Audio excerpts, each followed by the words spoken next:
आहियूं बि पहिरियों ई असांजे वरी मिंट में शादी थी वेंदी आहे। 2 लाख मां 5 सालनि जो आहियां, मूंखे शौक़ु मां शादी कयां। तव्हां त बालिग ई न आहियो, तव्हांखे शादी हिकु त मालिकनि तव्हांजे लाइ कीअं कराई आहे, ॿार कीअं थिया आहिनि? हिन वक़्तु मां मज़ो वरितो आहे जेको उन जे करे मां असां सां गॾु हिकिड़ो नंढो मौजूदु आहे जेको चए पियो त मां शादीशुदा आहियां। हिन जी बज़ाहिर एज जेका लॻे पई सो 10 साल मस हूंदी, हिन जी बि शादी थियल आहे, सो ख़र्चनि जो दावो करे पियो। त अचो हिन सां ॻाल्हि ॿोल करे पुछूं पिया। हा नंढड़ा, घणियूं शादियूं थियल आहिनि तुंहिंजूं? बाबा हिकु शादी थियल आहे, हिकु बच्चो आहे, हिकु धीउ आहे बाबा माशाल्लाह। ॿुधो न बाबा, शॉपिंग लाइ हिन वक़्तु परेशान आहियूं, ॿार रोइनि था असांजा बाबा, असांजे ख़र्च लाइ पैसा न आहिनि। हाणे ग़रीब माण्हू सां काॾे आणियूं पैसा बाबा, पैसा ॾियो त असां हुकूमत खां घुरूं था, पैसा असांखे ॾियो त असां शॉपिंग न करायूं ॿारनि खे। हिन वक़्तु असांजो 10 हज़ार मुंहिंजी तनख़्वाह आहे। ॿुधो 10 हज़ार मां छा थिए, पंहिंजो कपिड़ा वठां, पंहिंजे बचनि जा वठां, कंहिंजा वठां?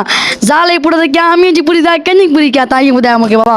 ज़ाल कहिड़ी कहिड़ी डिमांड कंदी आहे? ज़ाल जी चवे बाबा सैंडल वठी ॾे, वरी छा नालो कपिड़ा वठी ॾियो, वरी हाणे कहिड़ो ई कुझु ज़ाल छा चऊं हाणे। पोइ ज़ाल जी 10 हज़ारनि में कीअं था पूरत कयो? बसि शुक्र अलाह जो मिड़ई हली थो वञे कमु।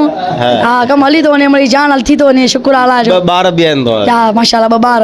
ॿारनि जी पूरत कीअं था कयो? 10 बसि हज़ार उहो बि माना कंहिंखे 10 ॾींदो आहियां, कंहिंखे 5 रुपया ॾींदो आहियां, पर राज़ी कंदो आहियां उन्हनि खे। उमिरि घणी आहे? उमिरि मुंहिंजी माशाल्लाह 12 साल पिया। 12 साल? 12 साल में तव्हां त बालिग ई न आहियो, तव्हांखे शादी हिकु त मालिकनि तव्हांजे लाइ कीअं कराई आहे, ॿार कीअं थिया आहिनि? बसि मां मज़ो थो वठंदो आहियां। ॿुधो न हिन वक़्तु मां मज़ो वरितो आहे जेको उन जे करे मां शौक़ु नंढे इलाइक़ो मां 5 सालनि जो आहियां, मूंखे शौक़ु मां शादी कयां। मतलब शादी जो नंढे लाइक़ शौक़ु? हा असां किथे वरी असां आहियूं बि पहिरियों ई असांजे वरी मिंट में शादी थी वेंदी आहे। मिंट में शादी? हा मिंट में थी वेंदी आहे, बसि सदा हा कंदा आहियूं त बसि हा थी वेंदी आहे। छा चवणु चाहींदे आवाम खे त केतिरी उमिरि में उन्हनि खे शादी करणु घुरिजे? मां त चवां थो बसि 12 सालनि जो माण्हू थी वञे त बसि शादी करे, बसि सुकून सां वेही रहे बाबा। ज़िंदगी में मज़ो? ज़िंदगी जो मज़ो इहो आहे, बाक़ी बेगुनाह माण्हू नफ़्सा नफ़्सी में पइजी थो वञे, उन जा करे उन भला शादी माण्हू करे जान छॾे।